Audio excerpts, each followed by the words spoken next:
There was a time when Tony Ferguson didn't need a belt to control a division. His name alone changed fight camps. Opponents didn't train to win, they trained to survive. He wasn't just dangerous, he was exhausting, relentless, impossible to break. And then, without warning, the fear disappeared. Not in one fight, not in one moment, but slowly, in plain sight. The same fighter who once hunted opponents began absorbing punishment. Losses replaced dominance. Confusion replaced control. What used to be terrifying became uncomfortable to watch. This didn't happen overnight. And it didn't happen because Tony suddenly forgot how to fight. For years, he kept doing what he had always done. He showed up, he took damage, he pushed forward. And every time, the system allowed it to continue. No hard stop, no intervention, just permission, again and again.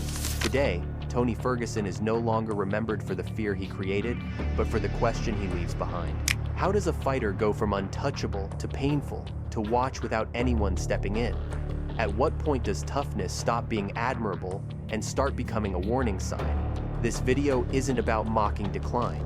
It isn't about rewriting history.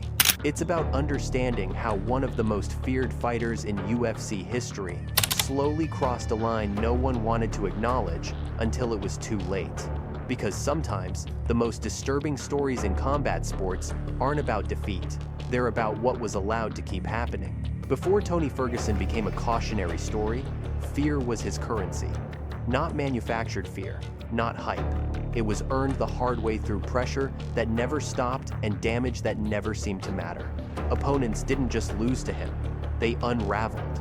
Rounds felt longer, breathing felt heavier, and escape felt impossible. What made Tony Ferguson terrifying wasn't one weapon, it was the absence of mercy.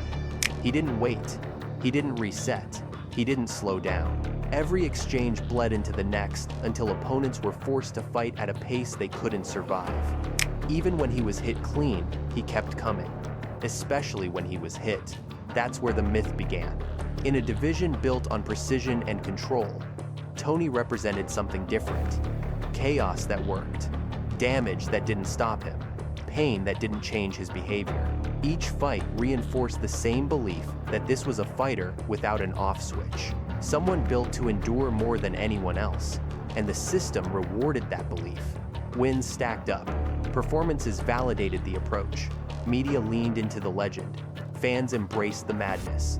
The more punishment he absorbed, the more impressive he looked. Toughness stopped being a trait and became an expectation.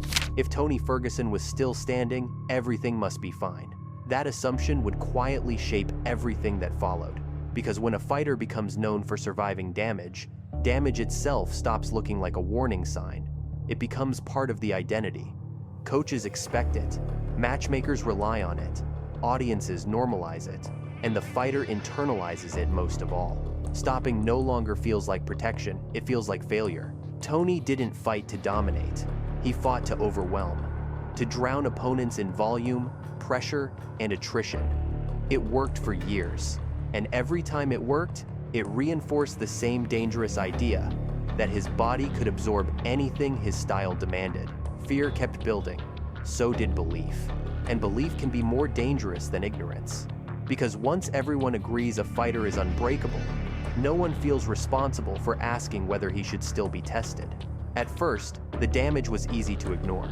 Tony Ferguson was still winning, still pushing, still standing at the end of fights that would have broken most people. Shots landed clean, blood showed early, but the outcome never changed.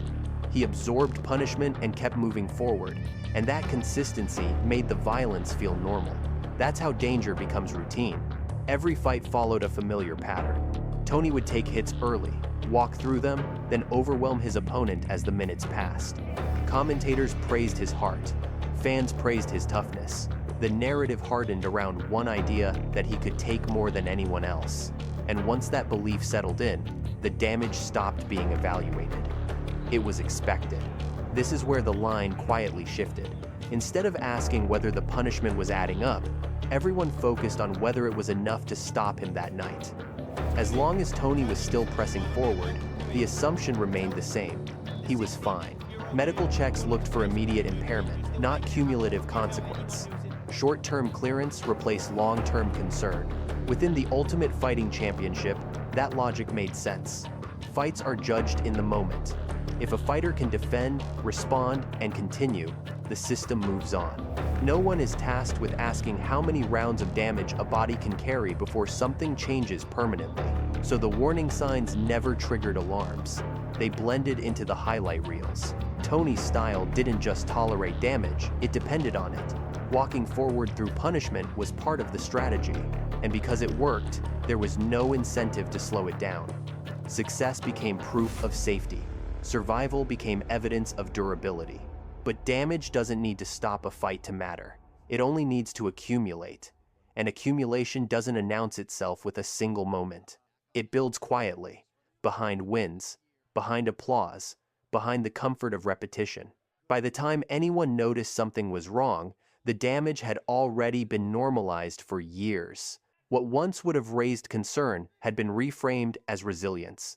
What once looked dangerous had become familiar. And familiarity is the most dangerous thing in this sport. Because once damage stops looking like a problem, nothing forces anyone to stop it. There wasn't a single fight where everything collapsed at once. No obvious moment where alarms went off and the story clearly changed. That's what made it dangerous. The turning point didn't look like a disaster.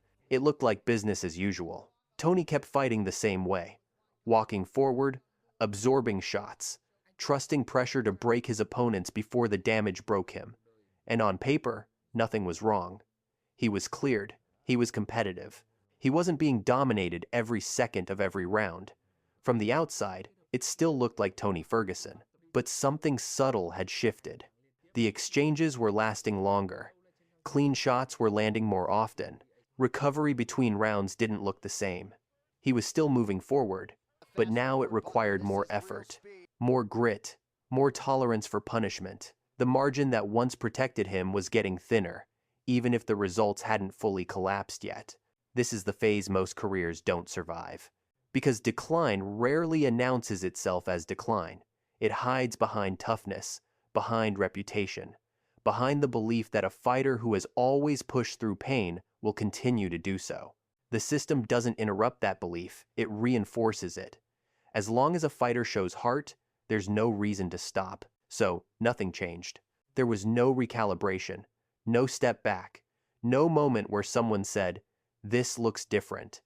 Each fight was treated as an isolated event instead of part of a pattern. Each round was judged on its own, disconnected from the accumulation happening underneath.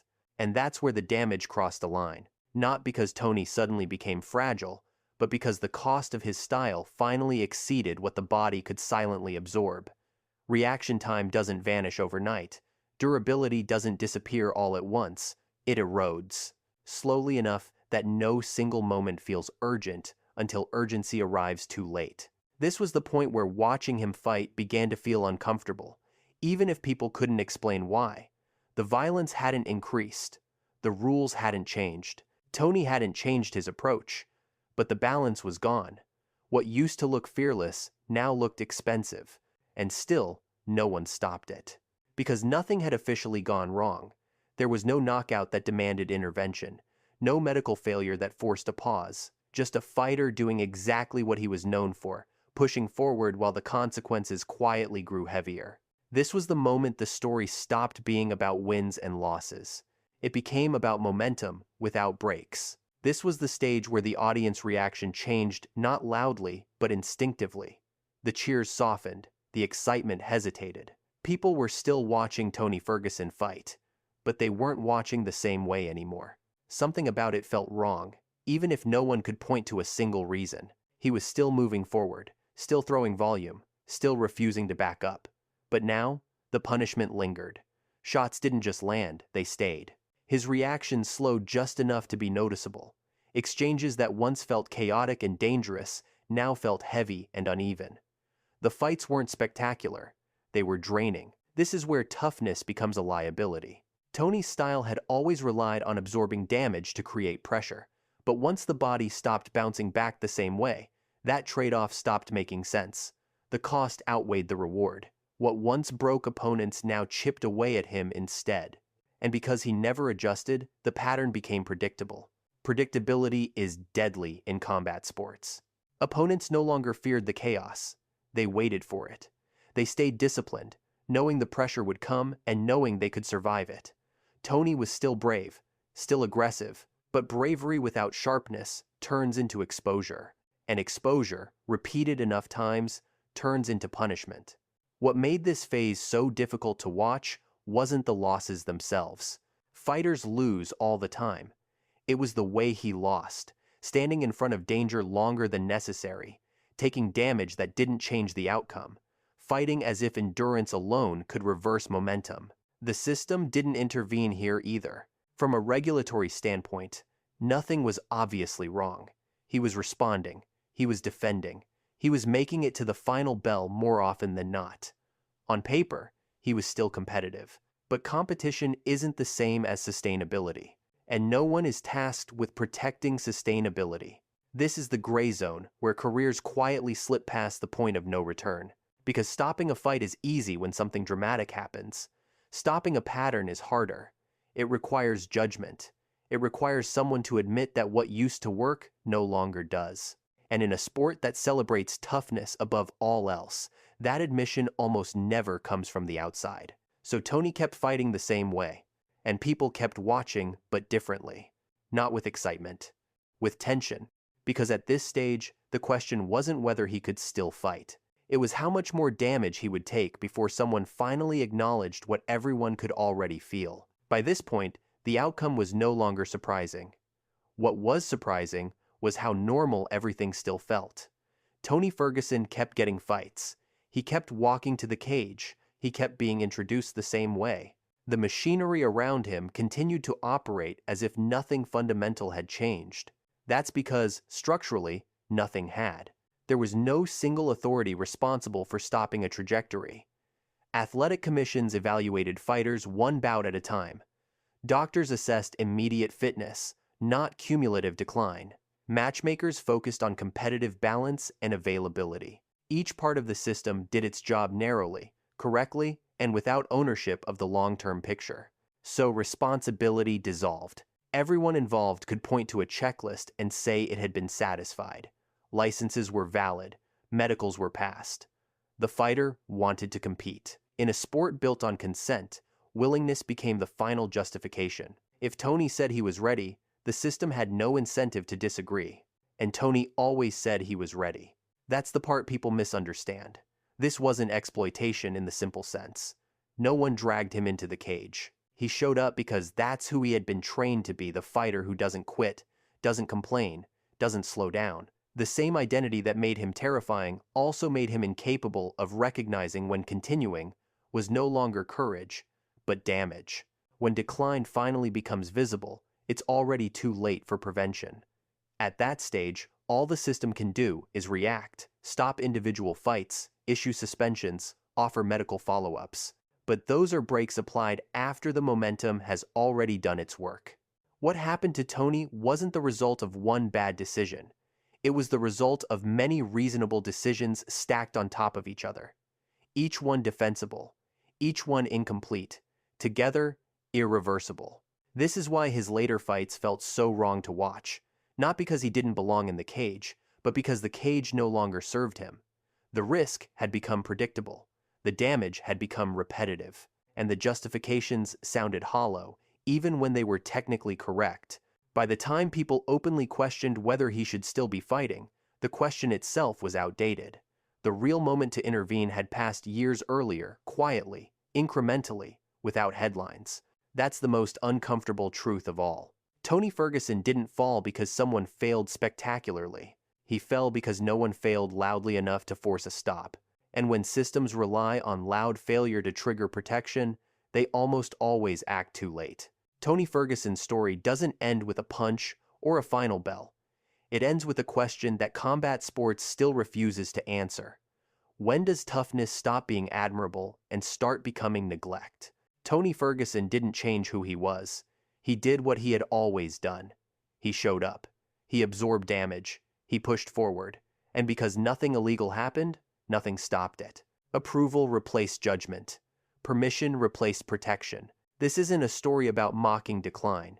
It's about recognizing how easily decline can be normalized when everyone looks at the moment instead of the pattern, when survival becomes proof, when clearance becomes comfort. The most painful part isn't that a feared fighter fell. It's that everyone saw it coming and kept watching anyway. Because, in a system that waits for disaster to act, the real damage is already done long before anyone says enough.